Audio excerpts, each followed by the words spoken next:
So we're on to question 5. A particle P is projected with speed u from the top of a smooth inclined plane of length 2d meters. After its projection, it moves downwards along a line of greater slope with acceleration 4 meters per second. At the instant 3 seconds after, it's moved halfway down the plane.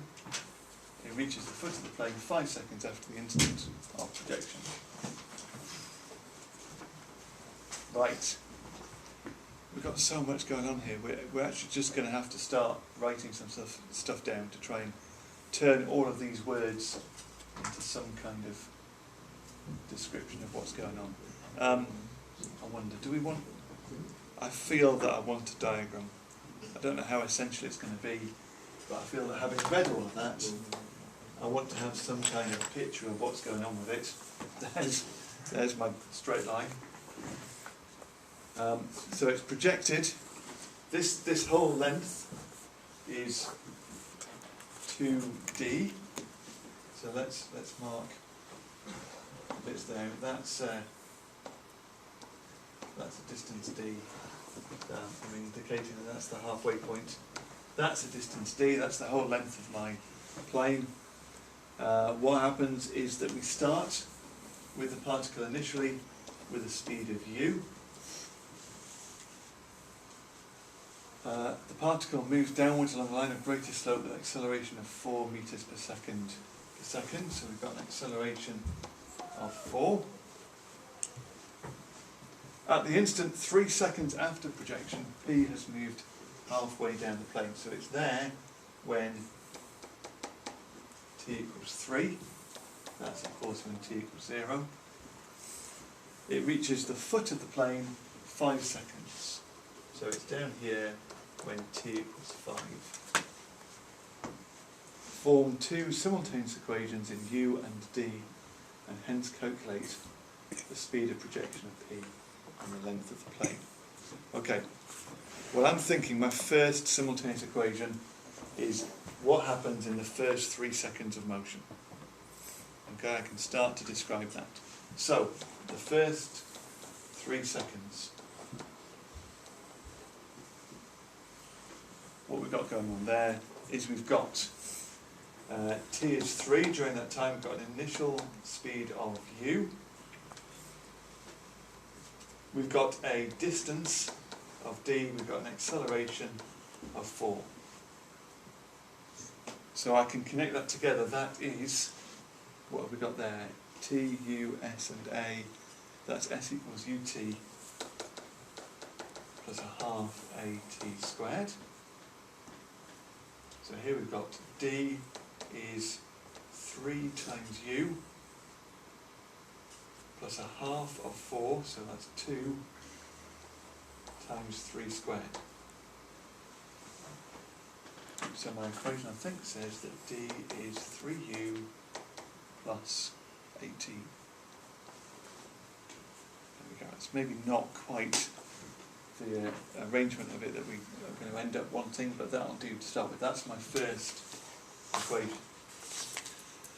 The second equation I'm going to form, I think, is when I now consider the first 5 seconds as a whole. So if I now consider the first 5 seconds, I've got my time here is 5. My initial speed is still u. The distance in 5 seconds is twice that distance, and the acceleration is constant for the whole thing, so a is still 4.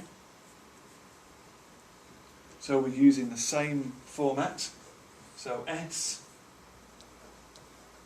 is u times t, so 5u plus a half at squared. So again, a half of 4, so 2 times 5 squared.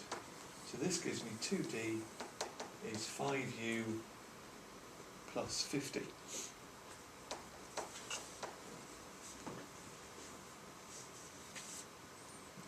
And there I have my 2 simultaneous equations, don't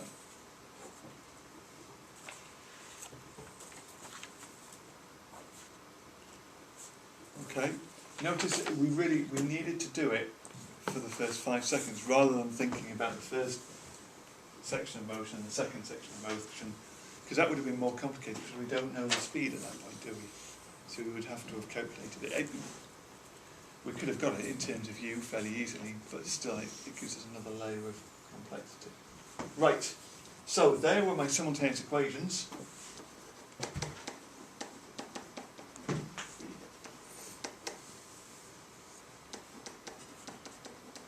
They are linear simultaneous equations. So we can take equation 1 and we can substitute the value of d into equation 2. There's no sub y joke going on here, unfortunately. So we're going to have twice 3u plus 18 is 5u plus 50, giving me 6u plus 36 is 5u plus 50. So what does that give me? U equals 14. We've got our value of u. And we were asked to find the distance as well. So the distance is 3 times 14 plus 18. So 60. Is that 60? Yes. So we've got 60 metres as our distance. Have I? Yeah. That's it, isn't it? That's half of the distance of the plane. And the question said not to calculate d, but calculate the length of the plane. So therefore, length of the plane is 120 metres. Okay, because we need to double it. Great. What happens next? Part 2, find the inclination of the plane to the horizontal. Right, find the inclination of the plane to the horizontal.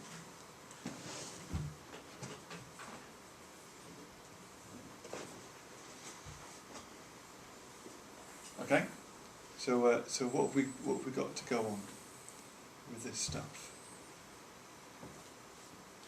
The only thing that we can kind of think of here is that we've got an acceleration that's constant as it slides down this plane. And we've not really thought about that at all, had we? We've just taken that as being a situation that we had. But as it slides down the plane, we're told a few things. We're told it's a smooth plane, so there's no resistance to motion. So the only thing that could be giving that acceleration is mg, is the weight. If we call this angle theta, then that angle there is theta. There would be a normal reaction, but we don't really care too much about what the normal reaction is. There's no other forces acting. There's no friction, no resistance to motion, nothing pulling it, no string or anything like that. And we have that this acceleration is exactly 4 on the Rhodes constant. So if we resolve that direction using f equals ma, then what we end up with is an equation that says, well, this is down in this direction, so it's the opposite bit that we're interested in. So it's mg sine theta is equal to the mass, m times the acceleration, which is 4.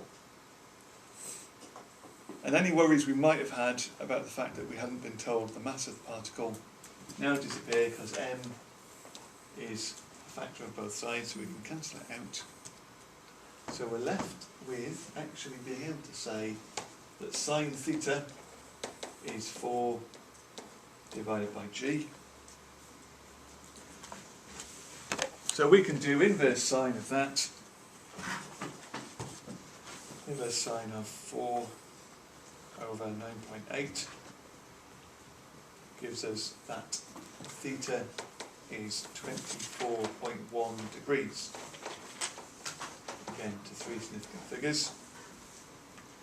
Just in case I need to use that, I'm going to store that in my calculator for later on.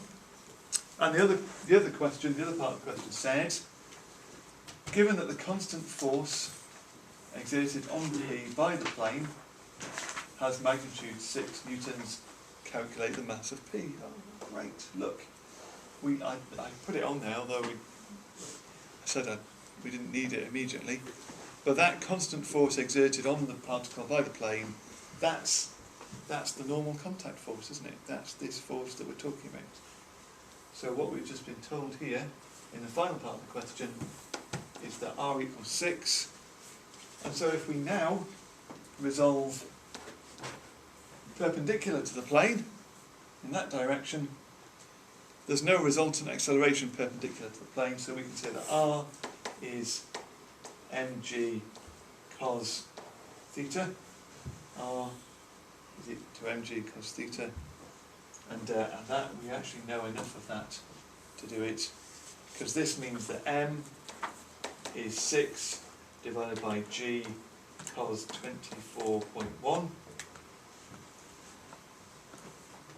and if we do that, 6 divided by 9.8 times cos, and I saved that value earlier, I called it A, I come out with 0.671 kilograms, again to 3 significant figures. And there we go. If just as a little aside on that, if you'd used 24.1, then you'd get the same answer. You'd still get 0.671. I used the full version of it, but it was accurate enough. Great. Okay.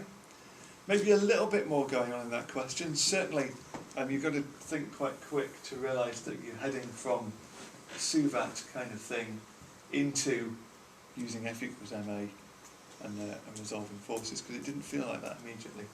But there we go. We've got all the marks.